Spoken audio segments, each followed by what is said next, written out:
Hey, what's up? Merry Christmas, everybody. It's me, Christmas Audio, and I'm here today to do a Blu-ray review for you. And today I'm going to be doing Elf, one of my favorite Christmas movies ever. Woo, I'm so excited. Elf is coming. Let's get into it.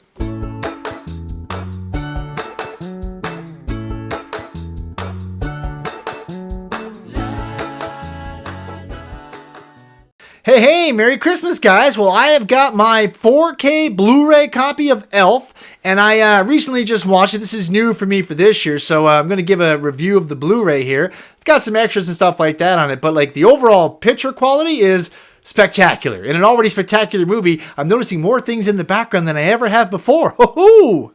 So Elf is absolutely a Christmas classic for me. I've watched it every year since it came out. It's been more than 20 years, 2 decades of Elf, and I'm still loving it. And I still laugh when I watch it. Will Ferrell as Elf is ridiculous. The story follows a young elf named Buddy, who's actually a human who fell out of his crib when he was in the orphanage years ago and got in Santa's sack, and Santa decided to just take him on back to the North Pole and keep him there, where he decides to, raise him as an elf. And they pick out an older elf who always wanted to have a kid but never had one, and it's Bob Newhart. Ed Asner is actually playing Santa Claus. He's great. But you actually see, so Bob Newhart is his dad. I love Bob Newhart. He passed away this year, but he is one of the funniest, greatest comedians there. I love his deadpan humor. He's just great. Honestly, the entire beginning of the movie, which takes place in the North Pole at Santa's workshop, with all the little teeny elf houses and Will Ferrell being so much bigger than everything. The toilets are tiny. The shower is tiny. He's like playing basketball, dunking at everyone. And he's a terrible toy maker. Almost like the Rudolph the Red-Nosed Reindeer. Maybe this guy should be a dentist. But he only makes 85 Etch-a-Sketches when he's supposed to make like 500. Like, he's not a very good elf. He's a cotton-headed ninny muggins. No, don't say that. Well, that's what he thinks he is. He doesn't know he's a human. Anyway, he kind of realizes he doesn't fit in the whole elf land. They call him special and say he gets to put the top of the tree and stuff and change batteries and things. And he hears them say, like, if he doesn't know he's a human yet, it's never going to happen. And he gets really sad. And his dad, Papa Elf, Bob Newhart, helps him. He's like, you know what? You're my son. Why don't you help me fix up the old, the Kringle 3000? It's the engine for Santa's sleigh. Because Christmas spirit is so low and there's not enough people that believe, they can't fly without this anymore. And Elf's like, why don't they believe? Who do they think brings all these presents? The parents? Like, what? Because Santa's right there. He's obviously real. Duh. Makes sense to me, Elf. I'm with you, buddy. But they tell him he's a human. His mom has passed on and his dad never knew he was born. So they give him a picture of them and say he lives in New York City. And your dad is on the naughty list. Oh no, not the naughty list. And he says he's going to go visit them. And it's really funny because the snowman Leo was out there from Rudolph. Remember that storm? Well, Leo's out there and he's like, oh yeah, be careful when you're in New York. He's like, I've got some snow from there. It's not the safest thing. So funny too when he tells Santa later he's going to go down there. And he says, yeah, Leo mentioned that. And Santa's like, don't listen to Leo. He's never been anywhere. He doesn't have any feet. He's a snowman. And I guess the real raised pizza's on 11th, and not to chew gum. It's not actually free candy. So he doesn't listen to all these lessons, but because he's definitely chewing gum later on, but he's going to go down to New York. And before he goes, you get to see some really cute little creatures like a polar bear cub and stuff, which is actually Ray Harryhausen, by the way. What a name drop out of nowhere. And you get to see the narwhal. It pops up out of the ocean with the big horn. Bye, buddy. Bye, Mr. Narwhal. So as he leaves, the North Pole, Christmas town or whatever, and starts heading down south, he has to go over this water. He has to get on an ice floe. Once he gets off the ice floe, he has to go through the candy cane forest to the sea of swirly twirly gumdrops till he finally gets close to New York. He tries to hug a raccoon. It just bites him in the face. Oh, I watched this with my daughter the other day. She cracked up at that part. It was awesome. And like I said, in 4K, everything looks so nice. You can make out the crunching in the snow and everything. And when he finally gets to New York, he's kind of chewing some gum he's not supposed to. And this guy gets hit by 3 or 4 cabs by the end of the movie. Every time he sees a car, they'll stop, but not the cabs. He just gets nailed at one point. Can't wait to see my dad. We're gonna go ice skating and eat sugar plums. Sorry.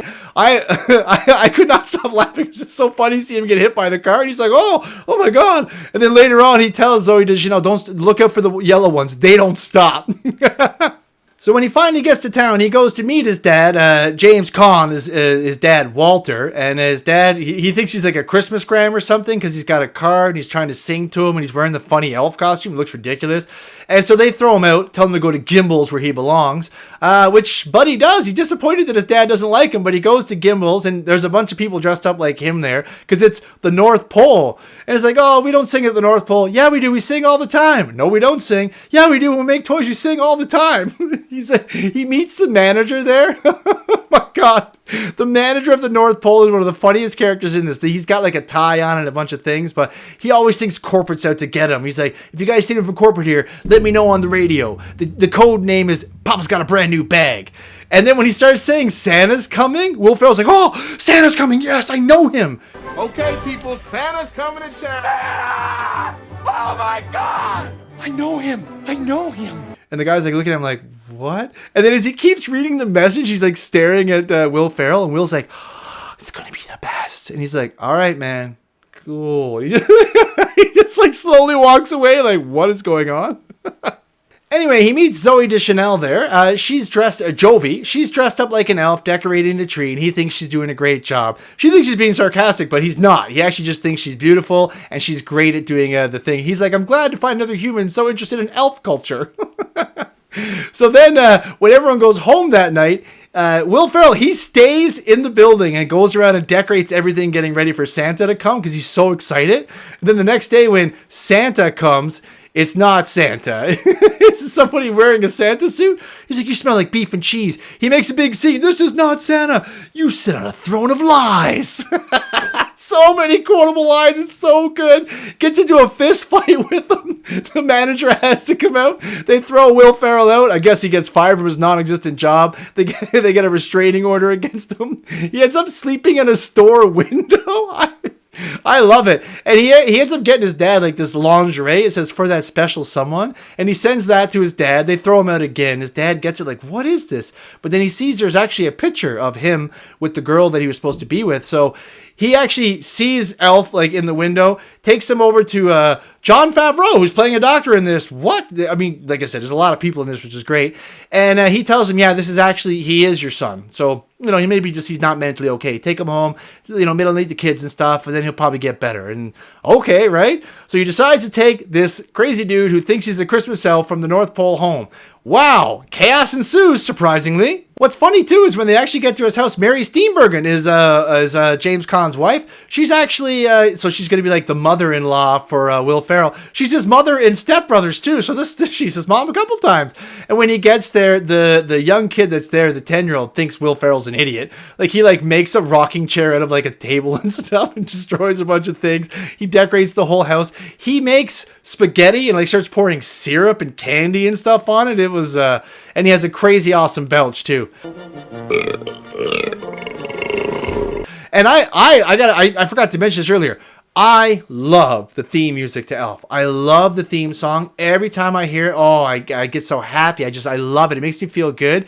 It's one of the best theme songs ever. That do do do do do do do do do do. I'll see if I can find a clip for it. But I love the music in this. And every time you hear that music kick in, you're like, something funny is about to happen with Elf. And he has to hang out with the little boy who doesn't like him at first, but they have a crazy snowball fight in the park. And I don't know, Will Ferrell's like the best, the best snowball fighter ever. Son of a nutcracker! We can take him.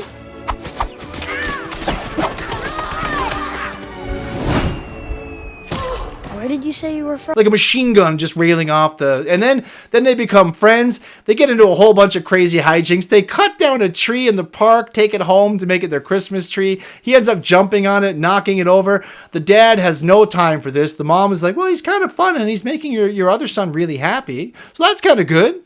But yeah, the dad, Walter, is on the naughty list. He's a bit of a jerk. He just works all the time. At one point, Elf, Will Ferrell decides to go, Buddy goes on into work with his dad. He doesn't enjoy the coffee from the secretary, but he does really like the secretary. He ends up having to go downstairs to work, gets drunk with another guy who calls it syrup. They end up dancing and singing down there, and the dad's like, just get out of here and don't come back. And then he ends up working with his little brother, gets a date with Jovi, and like he takes her around the city to get the best cup of coffee ever. She's like, it just tastes like a crappy cup of coffee. He's like, no, the best cup of coffee. And he takes her around on a date. They go through like one of those little circle doors and stuff like that. All the stuff he found interesting, and he finds the escalator interesting too. He's a guy who just loves everything he sees. Anyway, his dad is a guy who ships out kids' books. The last kids' book he shipped out was missing pages. He didn't care. He sent it anyway. That's why he's on the naughty list. You also see him taking back books from a nun earlier. She's like, but the children loves the books. He's like, I see what you're doing there. You're the one that missed the payment. Oh my gosh. No wonder he's on the naughty list. So he's got to try to get a pitch together for Christmas Eve, and they bring in Peter Dinklage to help them out. He's the little guy from Game of Thrones. So when he gets there, he's helping them pitch and trying to write up a new story that they can get out really quick. And Will Ferrell shows up and he's like, oh my God, you have an elf working here? I didn't know you had elves here. You're hilarious, my friend. Did you have to borrow a reindeer to get down here? Hey. And Peter Dinklage's like, yeah, I got a 70-inch plasma TV and I don't need this crap. And he's like, oh, he's an angry elf. He must be a South Pole elf. He's an angry elf. So him and Peter Dinklage get in a big fight. Peter Dinklage just kicks his butt and leaves his book there. But then the dad, he gets really mad. Walt, he just yells. He's like, get out of my life and don't come back. And like Buddy leaves, goes and writes like a sad note. And then he's like going to go back to the North Pole and find Santa again. And then he goes off and you kind of see him sitting on a bridge somewhere. When you get a big explosion in the sky and something crashing down, looks like it might be Santa Claus. So then Walter's wife and his son actually come and they say, Buddy's gone, and they're actually really worried and they need his help. And he's like, no, I got to do this pitch. And then his boss is like, tell your kid to be quiet and just finish his pitch. And he's just like, don't tell my kid what to do. And you know what? Whatever, I quit. He just walks out and they go looking for Buddy. And they all end up in Central Park where Santa has crashed. The Kringle 3000 has failed and the Clausometer was at 0. What are they going to do? At first, he's gonna fight Buddy when he sees him, but Buddy goes to help him. He's trying to fix the Kringle 3000 because his dad was the tinker that invented it, so he should be able to help out. He's like, if anyone can help me, it's going to be you.